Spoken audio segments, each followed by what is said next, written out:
Self goals కి అడ్డాగా BRS మారిపోయింది. ఒకరు తప్పు చేస్తే మరొకరు దాన్ని కరెక్ట్ చేసే వాళ్ళు ఉండాలి. కానీ తప్పులు చేయడంలో బీఆర్ఎస్ నేతలు పోటీ పడుతున్నారు.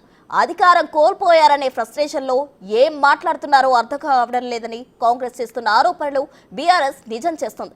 మంత్రి కొండా సురేఖపై బీఆర్ఎస్ చేసిన ఓ పోస్టు వివాదాస్పదమైంది. దీంతో మంత్రి ప్రెస్ మీట్ పెట్టి కన్నీరు పెట్టడం, ఆ తర్వాత బీఆర్ఎస్ కు వార్నింగ్ ఇవ్వడం రెండూ జరిగాయి. దెబ్బకు బీఆర్ఎస్ ఆ పోస్ట్ ను డిలీట్ చేసింది. దీంతో మరో రాష్ట్రం మొదలైంది. పోస్ట్ డిలీట్ చేసిందంటే తప్పు ఒప్పుకున్నట్లే కదా అని రాజకీయ వర్గాల్లో చర్చ నడుస్తుంది. అసలు తప్పులు చేయడం ఎందుకు, తల వంచుకోవడం ఎందుకు అనే ప్రశ్నలు సొంత పార్టీలోనే తలెత్తుతున్నాయి.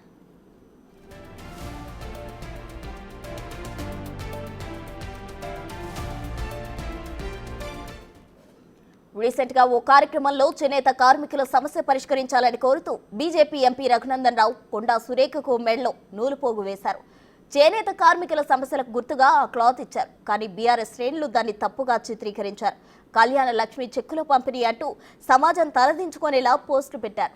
వారి ఉద్దేశాలు చెప్పాలన్నా కూడా మాటలు రాని విధంగా ఆ పోస్ట్ ఉంది. దీంతో కాంగ్రెస్ శ్రేణులు పెద్ద ఎత్తున ఆందోళన చేశారు. బీఆర్ఎస్ కార్యాలయం దగ్గర ధర్నా చేశారు. ధర్నాకు దిగిన వారిపై కూడా బీఆర్ఎస్ నేతలు దాడికి దిగారు. దీంతో ప్రెస్ మీట్ పెట్టి రాష్ట్ర మంత్రి సైతం కన్నీరు పెట్టుకునే దుస్థితి వచ్చింది. అన్నా చెల్లెల సంబంధాన్ని కూడా ఇంత తప్పుగా చిత్రీకరిస్తారా అని కొండా సురేఖ కన్నీరు మున్నీరు అయ్యారు.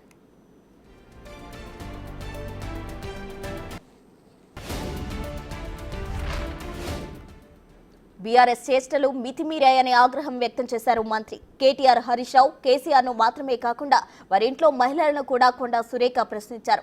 ఓ మహిళపై ఇలాంటి పోస్టులు పెట్టడం న్యాయమా అని నిలదీశారు. హరీష్ రావు ఫోటోతో ఉన్న ట్విట్టర్ అకౌంట్ నుంచి ఆ పోస్ట్ రావడంతో హరీష్, కేటీఆర్ క్షమాపణలు చెప్పాలని డిమాండ్ చేశారు. అంతేకాదు ఇంకోసారి ఇలాంటి నీచమైన ఫోటోలు పెడితే వీధుల్లో తిరిగే ప్రసక్తే లేకుండా చేస్తామని వార్నింగ్ ఇచ్చారు. పశువుల కన్నా కొంత నీతి నియమం ఉంటుంది. కానీ ఈరోజు ఆ నీతి నియమాలు మరిచి పశువుల కంటే అధ్వానంగా ఈరోజు పోస్టులు పెట్టిస్తూ మరి మాలాంటి వాళ్ళని అవమానపరుస్తున్న కేటీఆర్ కబడ్దారని చెప్తా ఉన్నాను.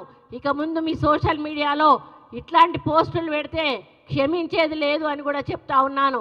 మా కార్యకర్తలను కొట్టినందుకు మూల్యం కూడా చెల్లించుకోవాల్సిన అవసరం ఏర్పడుతుందని కూడా చెప్తా ఉన్నాను. నాలాంటి ఆడబిడ్డ శాపం తప్పకుండా తగులుతుంది.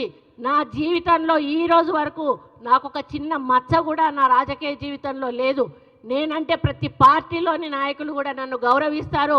అక్క అని నోటి నిండా పిలిచి నాతో మాట్లాడతారు. ఈరోజు ఆంధ్ర రాష్ట్రానికి వెళ్తే నన్ను అందరూ అక్క అని పిలుస్తారు. నా భర్తను అందరూ కూడా బావ అని పిలుస్తారు. ఎవ్వరు కూడా నన్ను మేడం అని పిలిచినా కూడా నేను ఒప్పుకోను. నన్ను మేడం అని పిలవద్దు, అక్క అని పిలవండి అని నేను పిలిపించుకుంటాను. అటువంటి వ్యక్తిత్వం ఉన్న నన్ను ఈరోజు ఇంత అసభ్యమైన పోస్టింగ్ పెట్టి నన్ను ఇబ్బంది పెట్టేటువంటి పని చేసిన కేటీఆర్ను మరి నిజంగా హెచ్చరిస్తా ఉన్నా. నేను సోషల్ మీడియా బంద్ చేసుకో, లేకపోతే తెలంగాణ రాష్ట్ర మహిళలందరూ కూడా మరి ఇది గమనిస్తూ ఉన్నారు. తప్పకుండా ఏదో ఒక రోజు కొండా సురేఖ ప్రెస్ మీట్ తో బీఆర్ఎస్ లో కదలిక మొదలైంది. వెంటనే ఆ పోస్ట్ డిలీట్ అయింది. ఇప్పుడు దీనిపైనే చర్చ నడుస్తుంది. దిగజారుడు పోస్టులు కామెంట్స్ చేయడం ఎందుకు, మళ్లీ వాటిని వెనక్కి తీసుకుని తప్పు అంగీకరించడం ఎందుకు అని తెలంగాణ రాజకీయ వర్గాల్లో చర్చ నడుస్తోంది. అయితే తల్లి చేనులో మేస్తే పిల్ల గట్టున మేస్తుందా అనే సామెత గుర్తు చేస్తున్నాయి రాజకీయ వర్గాలు. స్వయంగా కేటీఆర్ఏ నోటి దురుసు ప్రదర్శించినప్పుడు బీఆర్ఎస్ సోషల్ మీడియాలో సాంప్రదాయమైన పోస్టులు వస్తాయనుకోవడం అమాయకత్వమే అవుతుందని అంటున్నారు. మహిళలను ఉద్దేశించి బ్రేక్ డాన్సులు వేసుకోండి కొన్ని రోజుల క్రితం కేటీఆర్ అన్నారు. ఆ తర్వాత మహిళలు ఆగ్రహం వ్యక్తం చేయడంతో క్షమాపణలు కోరారు. ఇలాంటి కామెంట్స్, పోస్టులు బీఆర్ఎస్ నుంచి సర్వసాధారణమైపోయాయి. హరీష్ రావు గారు డీపీ పెట్టుకొని మరీ పెట్టారు వాళ్ళు కామెంటు. హరీష్ రావు గారు, కేటీఆర్ గారు ఇద్దరు కూడా బేషరత్గా క్షమాపణ చెప్పాల్సిన అవసరం ఉన్నది. డిస్కో డ్యాన్సులను మాట్లాడిన కేటీఆర్, డిస్కో డ్యాన్సులు నేర్పిందే నీ చెల్లె. ఎందుకంటే బతుకమ్మ ఆటకు కొన్ని కోలాటాలు, కొన్ని ఒక పద్ధతులు ఉన్నాయి. బతుకమ్మ ఆట చుట్టూ డిస్కో డ్యాన్సులు ఆడడం నేర్పిందే నీ చెల్లె. అది నీ చెల్లె నుంచి వచ్చిన సంస్కృతి నువ్వు మాట్లాడుతూ ఉన్నావు. ఎందుకంటే అమెరికా సంస్కృతిని తీసుకొచ్చి ఈరోజు బతుకమ్మల దగ్గర ప్రవేశపెట్టిందే నీ చెల్లె. దాని యొక్క అందాన్ని, దాని యొక్క పండగ సంబరాలను కూడా పొడగొట్టింది నీ చెల్లె.